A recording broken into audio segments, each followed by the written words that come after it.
pattern started when I was 12. Mom would return from her boutique consulting firm meetings with glossy folders and expensive leather portfolios, spreading financial projections across our dining table. "This is adult business, Emma," she'd say whenever I asked questions. "Why don't you go practice your piano?" By 16, I taught myself everything about venture capital, private equity, and growth investments through library books and early internet forums. I never mentioned it at home. When I got accepted to Wharton's finance program with a full scholarship, Mom's response was lukewarm. "Business school is fine, dear, but don't expect to compete with people who grew up understanding money." She meant herself. She meant my sister Claire, who was getting her MBA at a less competitive program but whom Mom praised constantly. I graduated top of my class at 22. By 25, I'd made my first million through careful tech startup investments. By 28, I had $47 million in carefully diversified holdings. I lived modestly in a small apartment, drove a 10-year-old Honda, and never mentioned any of it to my family. Mom's business, Sterling Consulting Group, had grown steadily over the years. She'd started it when I was 8, building it from a one-woman operation to a firm with 35 employees. She spoke about it constantly: her revenue growth, her client acquisitions, her expansion plans. At family dinners, business talk dominated every conversation. "We're projecting $12 million in revenue this year," Mom announced at my 30th birthday dinner, barely acknowledging the cake in front of me. "The board is extremely pleased with our growth trajectory." "That's wonderful, Mom," I said quietly. Claire jumped in immediately. "Mom's been networking with potential investors. We might raise Series B funding next quarter." Claire had joined Mom's firm after her MBA, taking a senior vice president role she hadn't quite earned through merit alone.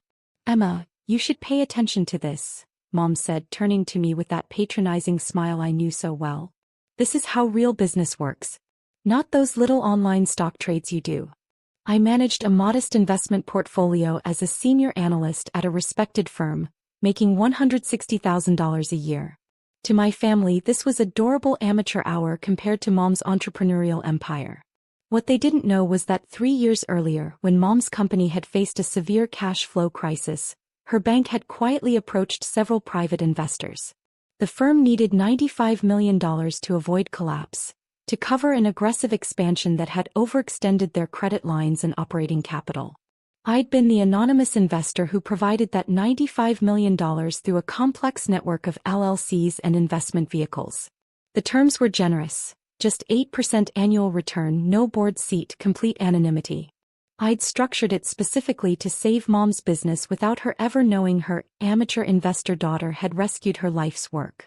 For 3 years, I'd watched her company thrive on my capital, watched her take credit for the turnaround, watched her lecture me about business acumen I'd demonstrated by saving her. The Thanksgiving gathering at Mom's house was elaborate as always. 42 family members crowded into her professionally decorated home. The dining table could barely contain the catered feast. Mom held court at the head of the table, Claire at her right hand. "Emma, you're 32 now," Aunt Barbara said loudly. "When are you going to get serious about your career? Your mother built an empire. Claire is following in her footsteps." "I'm content with my work," I said, cutting my turkey carefully. "Content isn't ambitious," Mom interjected. "Emma has always been the cautious one. Safe choices, safe salary, safe little investments. There's nothing wrong with that, but it's not the path to real wealth." My cousin Marcus laughed. "Didn't you try to give Mom investment advice once?" That was hilarious. "I was 24, I said evenly. "It was just a suggestion about tech sector diversification." "And I'm glad I ignored it," Mom said, smiling indulgently. "Emma, you read articles and think you understand institutional investment. It's sweet, really, but there's a difference between playing with a few $1,000s and managing real capital." Claire leaned forward. "Mom, should we tell them about the acquisition talks?" Mom beamed. "Sterling Consulting has attracted attention from 2 major firms interested in acquisition. We're looking at valuations between $200 and $240 million. The table erupted in congratulations. I continued eating. "The key to our success," Mom continued, directing her words at me, "has been understanding leverage, understanding growth capital, understanding when to take calculated risks. These aren't things you learn from online trading apps, Emma. I'm sure you're right, Mom, I said. Stop pretending to understand investments. Mom laughed and several relatives joined in. It's honestly a bit embarrassing when you try to talk finance at these gatherings. We all love you, but maybe stick to topics you actually know. Claire added quickly, It's embarrassing, Emma. Last Christmas you tried to explain venture capital to Uncle Tom and he's a retired CFO. You should hear what he said afterward. I smiled politely and said nothing. My phone buzzed in my pocket. A text from my lawyer. Bank president needs to speak with you. Urgent regarding the Sterling investment withdrawal. I told him you're at family dinner, but he insists. I excused myself to the bathroom and called back from Mom's home office. Ms. Emma Chin, the bank president Robert Morrison said urgently. I apologize for interrupting your holiday, but we have a significant situation. We received your withdrawal notice for the $95 million Sterling consulting investment. I need to confirm this is your intention. It is, I said calmly. Execute the withdrawal according to the 90-day clause in the investment agreement. I want my capital returned in full with accrued interest. Ms. Chen, you understand this will create substantial difficulties for Sterling Consulting? This represents 73% of their operational capital. Without this funding, they'll face immediate liquidity crisis. Their expansion loans come due in 6 months, and without your backing, their credit lines will likely be called. I understand completely, Mr. Morrison. May I ask what precipitated this decision? Personal reasons.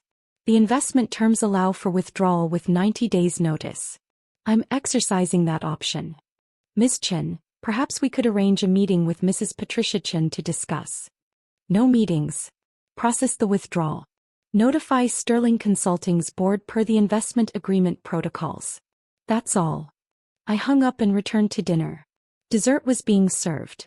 Mom's traditional pumpkin pie with hand-whipped cream. The conversation had shifted to Claire's upcoming vacation to the Maldives. Emma, are you traveling anywhere for the holidays? Aunt Barbara asked. I'll probably stay local, I said. Maybe visit some museums. So practical, Mom said, and I couldn't tell if it was a compliment or an insult. Claire is taking her boyfriend to a private resort. 5-star accommodations. That's the lifestyle her position affords. My phone buzzed again. Then Mom's phone rang. She glanced at it, frowned, and silenced it. Business calls even on Thanksgiving. That's the price of success. It rang again immediately. And again. Excuse me, Mom said, stepping away from the table. We could hear her in the next room. Mr. Morrison, this is a family holiday. Unless it's an absolute. What? That's impossible. No, there must be some mistake. The room had gone quiet. Claire's phone started ringing. Then Mom's again. Mom returned to the dining room, her face pale. I need to step out for a moment. Claire, come with me. They disappeared into the office. Through the wall we could hear muffled, urgent voices. The rest of the family exchanged confused glances and continued eating dessert awkwardly. 15 minutes later, Mom and Claire returned. Mom's perfectly applied makeup couldn't hide her shock. Everything okay? Uncle Tom asked. Fine, Mom said tightly. Just an unexpected business matter. But her hands were shaking as she picked up her wine glass. Claire looked like she might be sick. My phone buzzed with an email from my lawyer. Bank has notified Sterling Consulting Board of withdrawal. Your $95 million plus $22.8 million accrued interest will be returned within 90 days per agreement terms. Sterling's CEO, your mother, has been informed of timeline and implications. The dinner continued with strained conversation. Mom barely spoke. Claire kept glancing at her phone with increasing panic. Finally, as people were preparing to leave, Mom's business partner Gerald arrived unexpectedly at the door. I recognized him from photos. He owned 15% of Sterling Consulting and served as CFO. Patricia, we need to talk immediately, he said, not bothering with pleasantries. The bank just sent over the investment withdrawal documentation. Did you know about this? Gerald, this is Thanksgiving dinner. Your anonymous investor is pulling $95 million.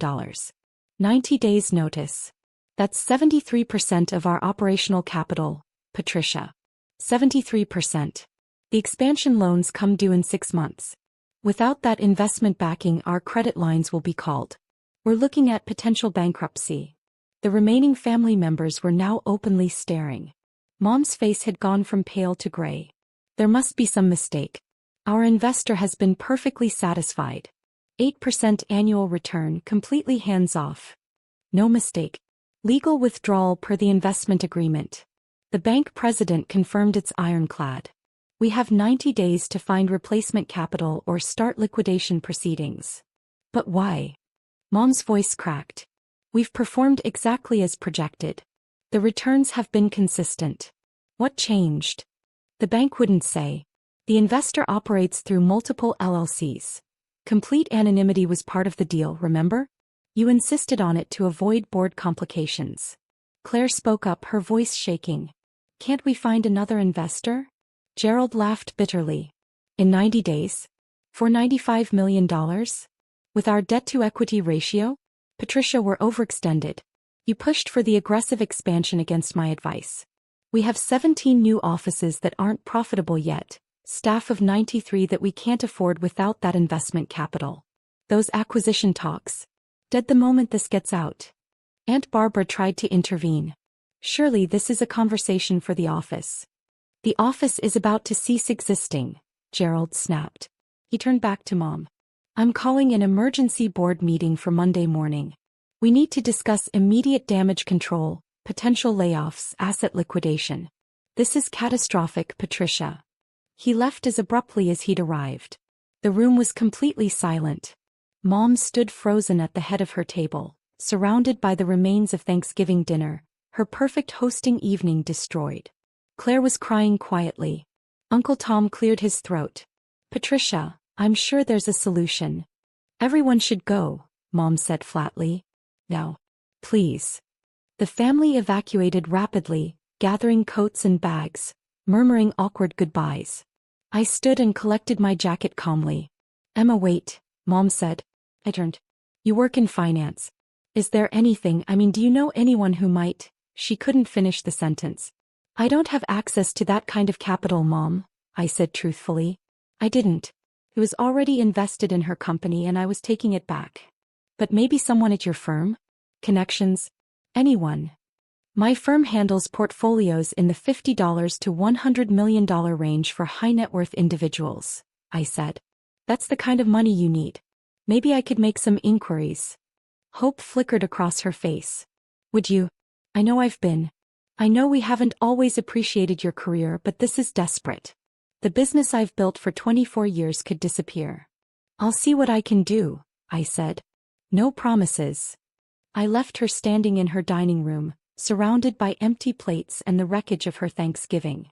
Over the next week, my phone remained silent from my family. I knew what was happening through my lawyer's updates. Sterling Consulting's board had met for 7 hours on Monday. They'd approached 4 major investment firms, all of whom declined after reviewing the company's overextended position. 2 smaller firms offered capital at 22% interest rates, loan shark territory that would cripple the business. Gerald had submitted his resignation effective in 90 days. 3 senior employees had quietly begun job hunting. On December 2nd, 9 days after Thanksgiving, Mom finally called me. Emma, I need to ask you something and I need you to be completely honest. Okay. Your firm handles high-net-worth portfolios. Do you know who some of your clients are? Could any of them be my investor? I paused. Mom, client confidentiality is absolute in my industry. I couldn't tell you even if I knew. But you might know. You might have access to that information.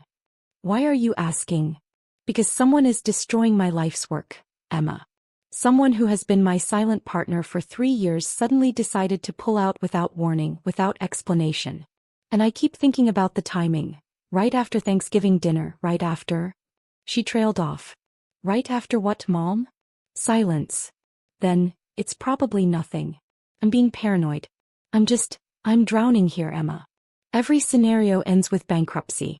24 years of work. Gone. 93 employees losing their jobs. My reputation destroyed. And I don't even know why. Have you asked the bank for the investor's reasoning? They say it's personal reasons. So, personal reasons. What does that even mean? We delivered every penny of return we promised. The business is solid. We were days away from acquisition offers worth $240 million. Maybe the investor found a better opportunity, I suggested. At 8% annual return? Emma, that's below market rate for growth capital. This investor took below market returns for anonymity and hands-off involvement. That's not normal investor behavior. That's someone with a personal stake. My heart was beating faster, but my voice remained calm. What are you implying? I don't know. I just know that my anonymous investor has been quietly supporting my business for 3 years, asking for nothing, and then suddenly destroys it right after a family dinner where She stopped. Where you what? Nothing. I'm just stressed. I shouldn't have called. If you hear anything through your professional network, please let me know. I'm begging. She hung up. That night my lawyer called. Emma, the bank president contacted me. Your mother has been trying to investigate the investment structure through her own legal channels. She's getting close to the LLC network. She hasn't connected it to you yet, but she might eventually. Let her investigate, I said. The structure is legal and airtight. She's also apparently offering to double the return rate if the investor stays. 16% annually. Not interested. She's desperate, Emma. I know. On December 10th, Claire called me. We hadn't spoken since Thanksgiving. Emma, Mom is falling apart. She's barely sleeping. The business is imploding. Gerald resigned. We've lost 8 employees. The expansion offices are closing. We might have to file Chapter 11 by February. I'm sorry to hear that, I said. Are you? Because I keep thinking about Thanksgiving dinner. About what Mom said to you about investments. And then 9 hours later her investor pulls out. That's quite a coincidence. It is a coincidence, I said calmly. Is it? Because I've been doing some research. Anonymous investors who take below market returns? That's unusual, Emma. That suggests a personal motivation, not a financial one. Are you accusing me of something, Claire? I'm saying it's weird. I'm saying the timing is suspicious. I'm saying you work in exactly this industry and you've been. She paused. You've been really quiet about your career success. Really modest. Mom always thought it was because you weren't doing that well, but what if we were wrong? I make $160,000 a year as a senior analyst. That's good money, but it's not $95 million investor money. Unless you've been saving. Unless you've been investing wisely for a decade. Unless you're much more successful than you let on. That's quite a theory, Claire. So it's not true? I'm not Mom's mysterious investor. This was technically accurate. I wasn't anymore. I'd withdrawn. But you could find out who is. No. Won't, you mean? Can't and won't. Client confidentiality is absolute. Even to save Mom's business? Even to save 93 people's jobs.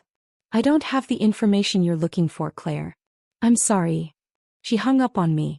On December 15th, my investment firm's managing director called me into her office. Margaret E. had been my mentor for 6 years.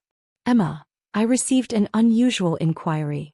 A woman named Patricia Chin contacted our firm claiming her daughter works here and might have information about an anonymous investor. She wanted to know if we manage any portfolios in the $95 million range that might be invested in Sterling Consulting Group. What did you tell her? That we don't discuss client information under any circumstances. But Emma, I know about your family situation. I also know about your investment portfolio because it's extraordinary for someone your age. When you told me 8 years ago that you'd made your first million, I was impressed.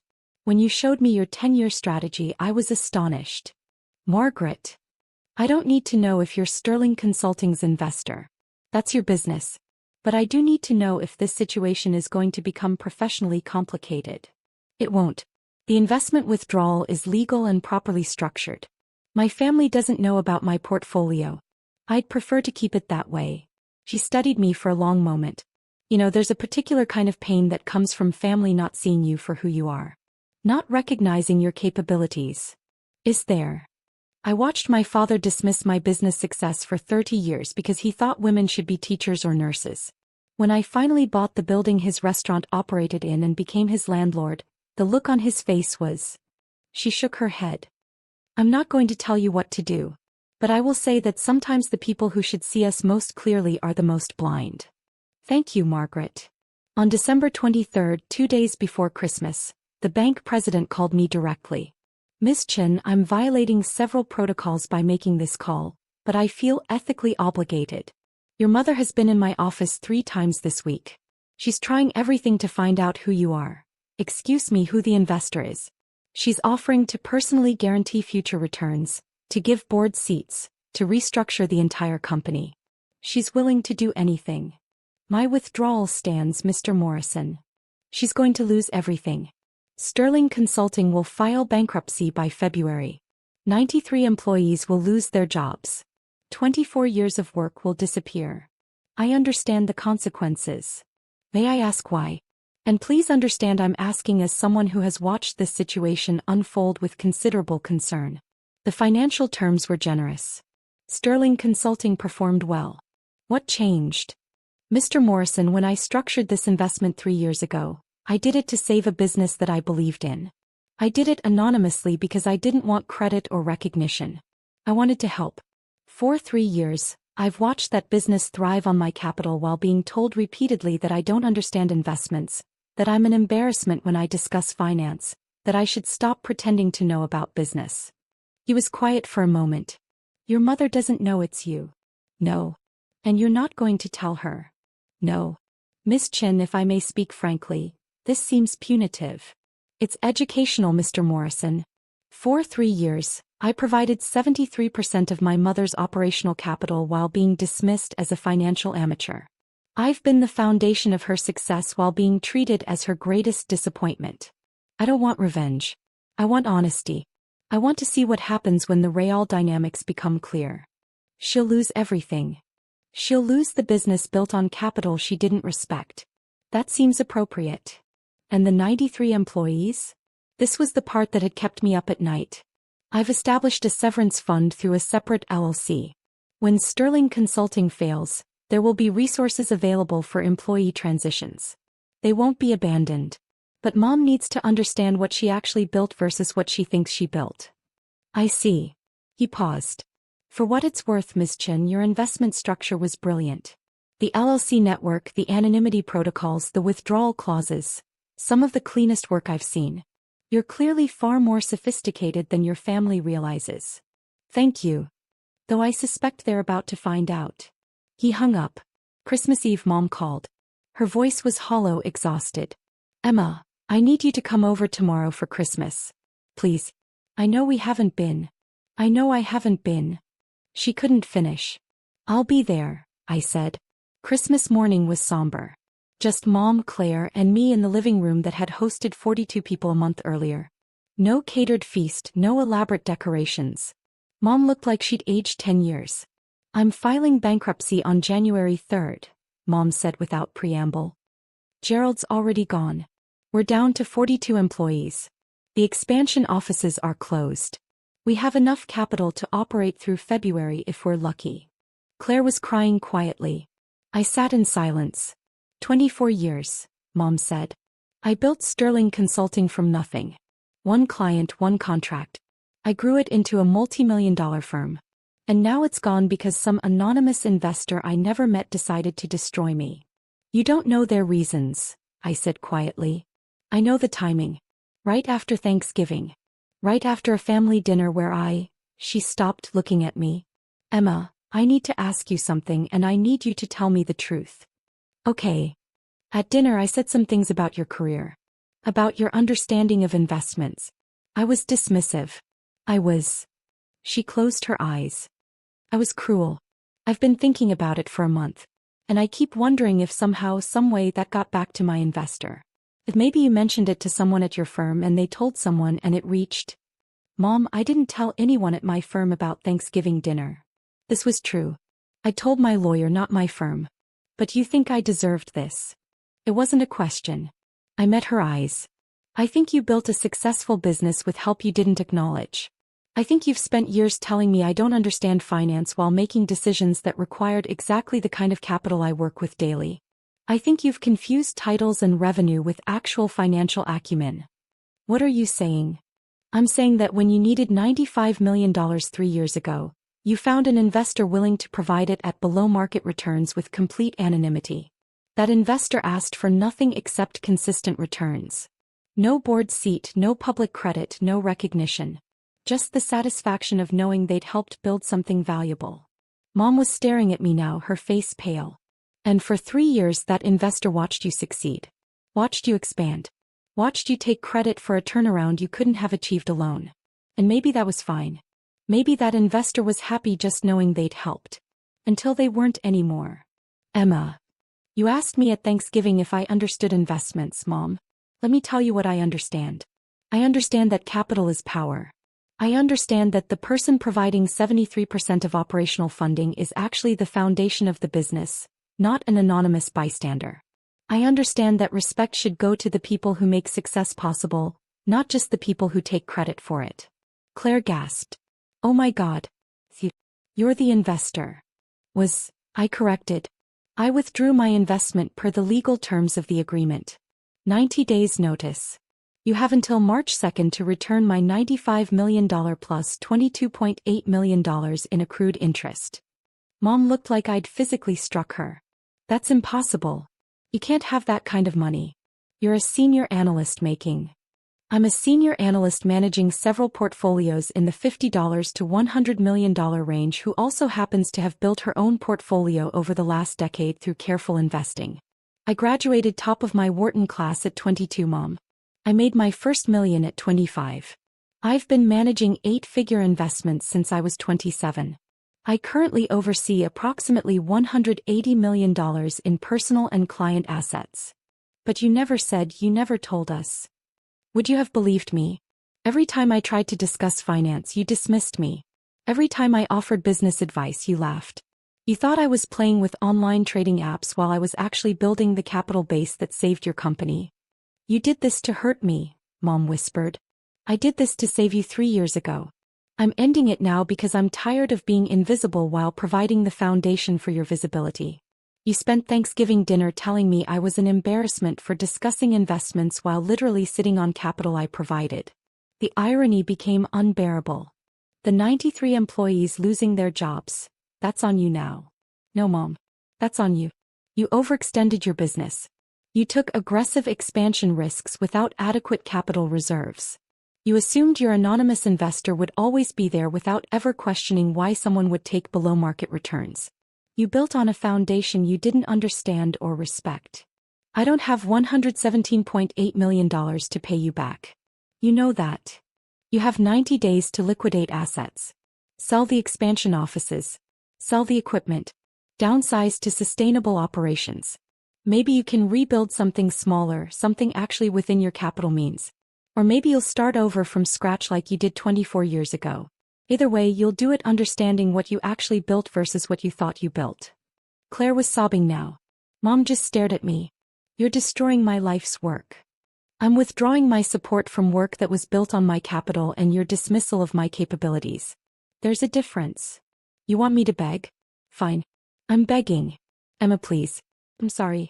I was wrong about everything. I see that now. Please don't do this. I'll tell everyone what you did. I'll give you public credit. Board seat. Partnership. Whatever you want. I wanted respect, Mom. Not as a condition of saving your business, but as a baseline acknowledgement of my competence. You couldn't provide that for 3 years. You can't purchase it now with desperate promises. So what happens? You just walk away and watch everything collapse. I've established a severance fund for your employees. They'll be taken care of. You'll have to figure out your own path. On January 3rd, I'm filing bankruptcy. Sterling Consulting will cease to exist. My reputation will be destroyed. I'll lose the house, the cars, everything. Then you'll understand what it's like to be dismissed and underestimated. Maybe that's valuable education. I stood to leave. Mom grabbed my arm. Emma, please. I'm your mother. I love you. I'm sorry for every dismissive word, every time I didn't take you seriously. Please don't do this. I gently removed her hand. 3 years ago I gave you $95 million to save your business because I loved you and believed in you. You never knew it was me. You spent those 3 years taking credit for a turnaround you couldn't have achieved alone while telling me I didn't understand money. That investment of love and capital? I'm withdrawing it.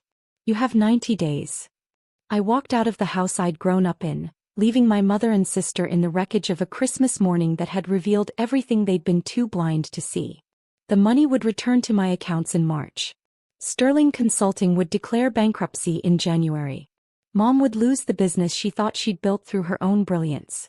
And I would continue managing my $180 million portfolio from my modest apartment, driving my 10-year-old Honda, being invisible to people who'd never thought to look closely enough to see what I actually was. Sometimes the most powerful thing you can do is stop supporting people who never valued your support in the first place. I didn't destroy my mother's business. I just stopped pretending she'd built it alone.